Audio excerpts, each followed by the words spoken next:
Hi, everyone, and welcome. In this discussion, brought to you by the team at My Tax Accountant, we're going to tackle a topic that, let's be honest, most of us would rather avoid: inheritance tax. It's the tax that can take a serious bite out of the legacy you've worked your entire life to build. So let's just jump right in with a pretty tough question. Could 40% of everything you've ever worked for, all your savings, your home, your business, just go straight to the tax man? It's a shocking thought, and it's exactly why we need to have this conversation today. And that's not a typo, 40%. That is the standard flat rate for inheritance tax on any part of your estate that's over the tax-free limit. It's a huge number, and it can dramatically change the future you planned for your family. Okay, but don't panic. The whole point of our discussion today is to show you that it doesn't have to be this way. We're going to pull back the curtain on this tax, break it all down, and give you some real, practical ways to protect your legacy for the people you care about most. So here's our game plan. First, we'll cover the absolute basics of IHT. Then we'll get into the smart stuff, gifting and trusts. We'll look at special relief for businesses and properties, a few clever insurance hacks, and then tie it all together with an action plan. And finally, we'll talk about getting some professional help on board. All right, let's dive in. You can't build a solid plan without a solid foundation, right? So what exactly is this tax? Who's actually paying it? And why on earth does it seem to be affecting more and more families every single year? In simple terms, inheritance tax, or IHT for short, is a tax on the total value of your estate when you pass away. And when we say estate, we mean everything: your home, your savings, your investments, even your car or that old watch you inherited. It's a tax on your total net worth, plain and simple. And here's the thing, this isn't some rare tax anymore. Just look at these numbers. The amount the government is collecting is going up and up, hitting a record £7.5 billion. Why? Well, it's kind of the perfect storm, you know. Property prices have shot up, but the tax-free limits have stayed frozen for years. That means more and more regular family homes are being dragged over the threshold. And this really brings it home. This is not just a tax for the super rich. This is a real story from the Telegraph. A retired teacher, her estate was worth £700,000. After she passed, her kids were hit with a £150,000 tax bill. They had to sell the family home just to pay it.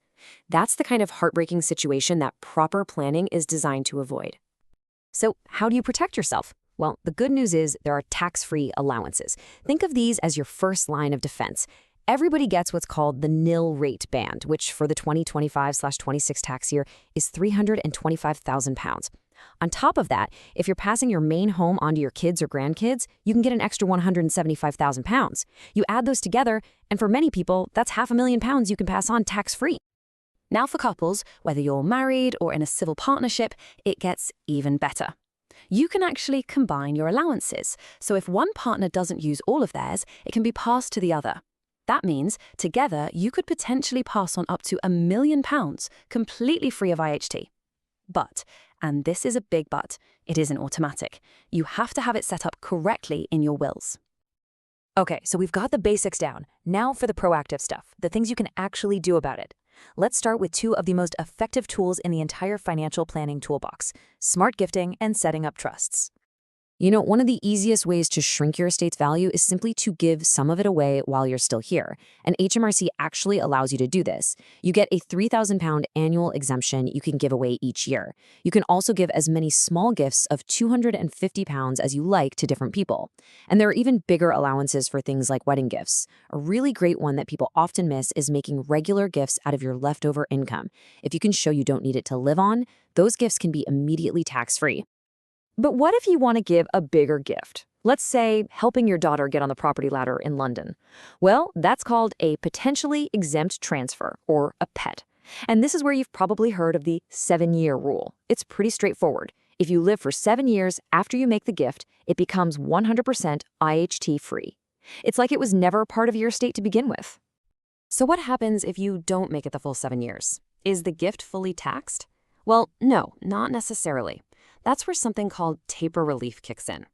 As you can see from this chart, after 3 years, the amount of tax due on that gift starts to drop, year by year. So even if you don't reach that magic 7-year mark, the sooner you make a gift, the less tax will likely be paid on it. It really pays to start early. Now, here's a pro tip for you.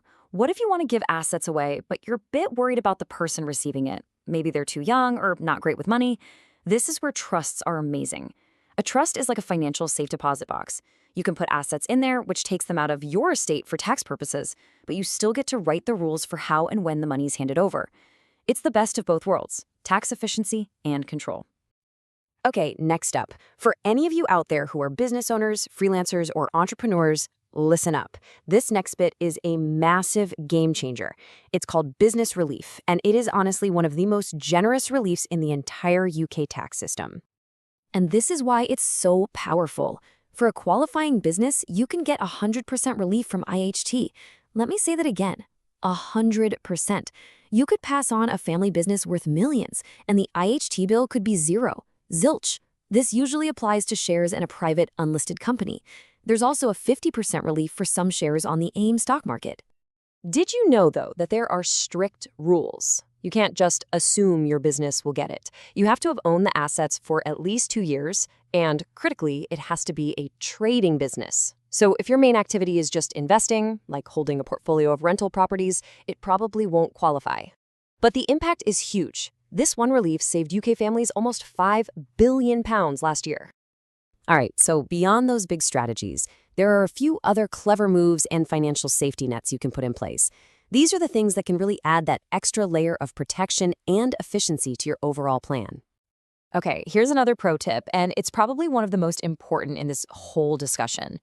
So many people have life insurance, which is great, but they make one tiny, costly mistake.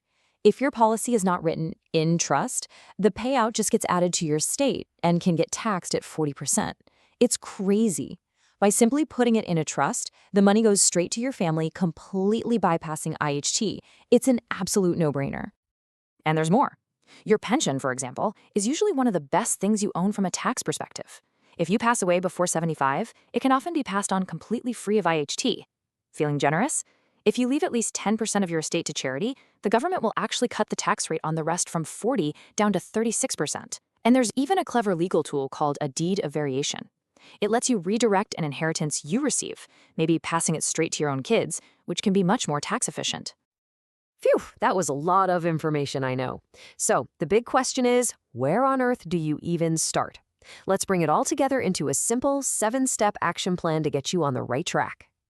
Okay, first things first. Step 1.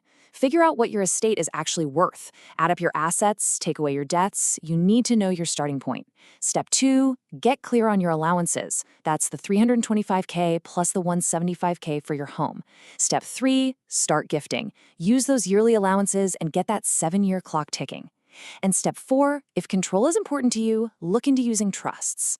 Then we move on to the more specialized stuff. Step 5. If you have a business, find out if it qualifies for that amazing business relief. Step 6, get a life insurance policy set up in trust to act as a financial safety net for any tax bill that might be left. And finally, step 7, and this is maybe the most important of all, review your plan every single year. Life changes and tax laws change, so your plan needs to keep up. Now, as you've probably gathered, this can get pretty complicated. The rules have a lot of twists and turns, and what's at stake is, well, your family's financial security. That's why trying to do all this on your own, it's a huge risk. I mean, just look at that number. The average IHT bill last year was nearly £250,000. When you're talking about that kind of money, getting expert advice isn't an expense, it's an investment in your family's future. It's about making sure you don't make a simple mistake that could cost them thousands. So, to get a plan that's built specifically for you and your family, we really recommend you talk to the experts.